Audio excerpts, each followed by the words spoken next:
नमस्कार,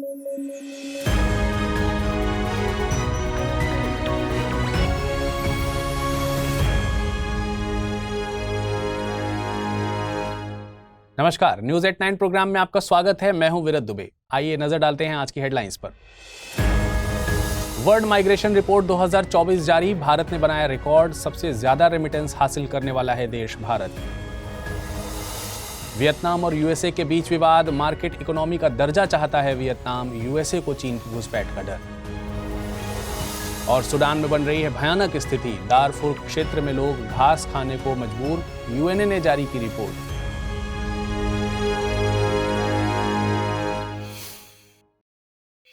खबरों में आगे बढ़ेंगे, लेकिन उससे पहले आपको बता दें, अगर इस बुलेटिन को पीडीएफ फॉर्मेट में पढ़ना चाहते हैं तो अमृत उपाध्याय 007 इस टेलीग्राम से जुड़कर डाउनलोड कर आसानी से पढ़ सकते हैं।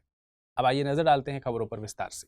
आपने भारत में बढ़ती जनसंख्या की चुनौती के बारे में कई बार सुना होगा, लेकिन ज्यादा जनसंख्या हमेशा चुनौती नहीं होती। यदि देश की जनसंख्या को शिक्षा और स्वास्थ्य जैसी मूलभूत सुविधाएं मिल जाएं, तो यही जनसंख्या मानव संसाधन में तब्दील हो जाती है। कई मामलों में भारत ने अपने इसी मानव बल के बूते देश विदेश में नाम कमाया है। ऐसी ही एक खबर आ रही है इंटरनेशनल ऑर्गेनाइजेशन फॉर माइग्रेशन द्वारा जारी वर्ल्ड माइग्रेशन रिपोर्ट 2024 से। रिपोर्ट के मुताबिक भारत ने साल 2022 में 111 बिलियन यूएस डॉलर से ज्यादा रेमिटेंस हासिल किया है। यह आंकड़ा दुनिया भर में किसी भी देश ने पहली बार छुआ है। मतलब कि ये 100 बिलियन यूएस डॉलर रेमिटेंस का आंकड़ा पार करने वाला भारत पहला देश बना है। रिपोर्ट में भारत, मैक्सिको, चीन, फिलीपींस और फ्रांस रेमिटेंस हासिल करने वाले टॉप 5 कंट्रीज में से एक हैं। अब आपके मन में एक सवाल उठ रहा होगा कि रेमिटेंस से क्या मतलब है। रेमिटेंस से मतलब प्रवासियों द्वारा भेजे जाने वाले धन से है। देखिए, भारत से जो लोग कामकाज के सिलसिले में बाहर यानी दूसरे देश में चले जाते हैं, वे अपने परिवार के लोगों को या कई बार भारत में निवेश के मकसद से धन भेजते हैं। इस धन को रेमिटेंस यानी प्रेषण कहा जाता है। रेमिटेंस के आंकड़े तो रिपोर्ट में दिखाई गई रोजी पिक्चर हैं, लेकिन रिपोर्ट दक्षिण एशिया के देशों से बाहर काम करने वाले लोगों की चुनौतियों का जिक्र भी करती है। देखिए, भारत से बाहर काम करने वाले केवल व्हाइट कॉलर जॉब वाले लोग नहीं जाते, बल्कि मजदूर वर्ग के लोग भी दूसरे देश में जाकर काम करते हैं। रिपोर्ट में माइग्रेट वर्कर्स की चुनौतियों में वित्तीय शोषण, बहुत ज्यादा कर्ज, जेनोफोबिया, वर्कप्लेस एब्यूज जैसी समस्याएं बताई गई हैं। जेनोफोबिया को लेकर कुछ समय पहले यूएसए के राष्ट्रपति जो बाइडेन ने भी कमेंट किया था। उनका कहना था कि एशिया के देश मसलन जापान, भारत और चीन जेनोफोबिया के चलते आर्थिक वृद्धि नहीं कर पा रहे हैं। बता दें कि जेनोफोबिया से लिटरली मतलब होता है कि किसी बाहरी देश के अनजान व्यक्ति से डर लगना। डर से मतलब यह है कि ये मानकर चलना कि दूसरे देश के व्यक्ति से हमारी संस्कृति और हमारी पहचान को खतरा हो सकता है। मतलब ऐसे समझिए कि अगर यूएसए से कुछ लोग आकर भारत में काम करने लगे, तो भारत के लोगों को यह महसूस होगा कि ये हमारी संस्कृति और पहचान पर हावी हो जाएंगे। इसके चलते देश में ऐसा माहौल बन जाएगा कि बाहर से आकर लोग काम ही ना कर सके। अब यहां पर 2 बातों को क्लियरली समझना चाहिए। यूएसए के राष्ट्रपति ने जब ये बात कही तो वे ये साबित करना चाह रहे थे कि यूएसए इतना ग्रो इसलिए कर पाया है कि यूएसए के लोगों ने खुले तौर पर बाहर के लोगों को अवसर दिए, जिससे यूएसए की इकोनॉमी को फायदा पहुंचा। वहीं एशियन देश जेनोफोबिया के चलते ग्रो नहीं कर पा रहे हैं। हालांकि उनके इस कमेंट को भारत और जापान दोनों ही देशों ने रिजेक्ट किया है।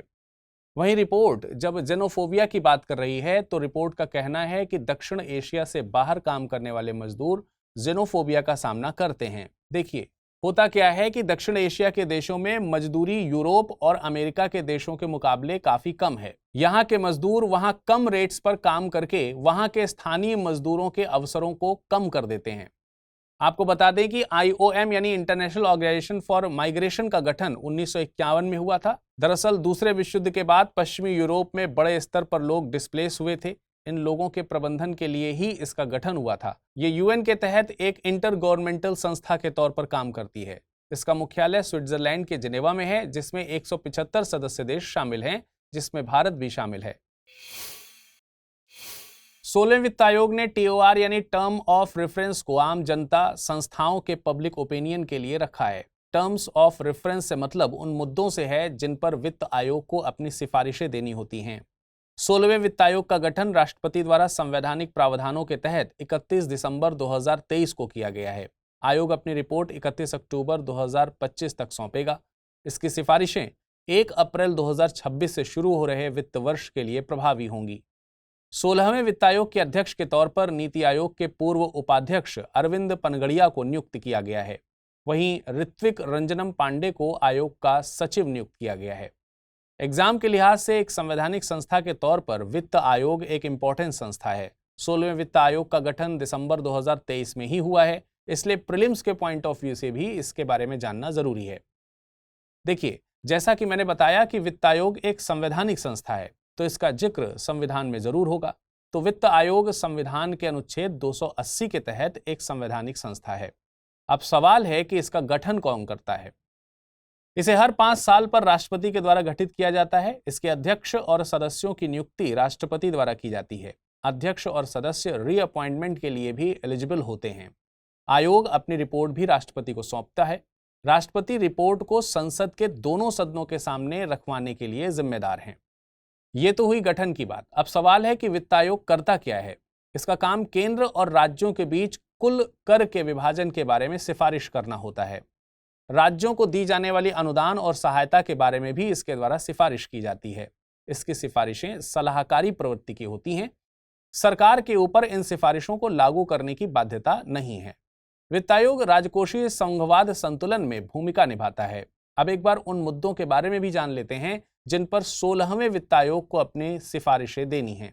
वित्त आयोग को संघ और राज्यों के बीच टैक्सेस यानी करों की शुद्ध आय का वितरण करना है। वित्त आयोग सुझाव देगा कि इनमें राज्यों को कितना हिस्सा दिया जाए। इसके अलावा राज्य के वित्त आयोग द्वारा की गई सिफारिशों के आधार पर राज्य में पंचायतों और नगर पालिकाओं के संसाधनों के लिए राज्य की समेकित निधि को बढ़ाने के लिए जरूरी उपाय सुझाने होंगे। 16वें वित्त आयोग को डिजास्टर मैनेजमेंट एक्ट 2005 के तहत गठित फंड्स के तहत किए गए एलोकेशंस को भी रिव्यू करना है। आपको बता दें कि पहले वित्त आयोग का गठन साल 1951 में किया गया था और इसके अध्यक्ष केसी नियोगी थे।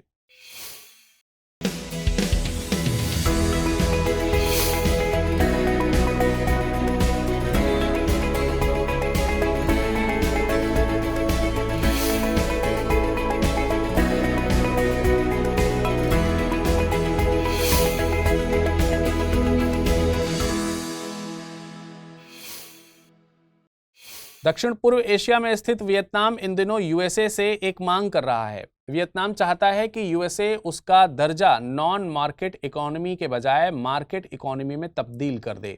अब सवाल यह है कि वियतनाम ऐसा क्यों करना चाहता है। दरअसल वियतनाम के नॉन मार्केट इकोनॉमी स्टेटस के चलते यूएसए वियतनाम के सामानों के आयात पर ज्यादा टैक्स लगाता है। तो अब हम जान लेते हैं कि यूएसए किसी देश को नॉन मार्केट इकोनॉमी स्टेटस कब देता है। पहले तो आप ये जान लीजिए कि यूएसए की नॉन मार्केट इकोनॉमीज की लिस्ट वाले देशों में रूस और चीन समेत 12 देश शामिल हैं। किसी भी देश को नॉन मार्केट इकोनॉमी स्टेटस के लिए कुछ फैक्टर्स को कंसीडर किया जाता है।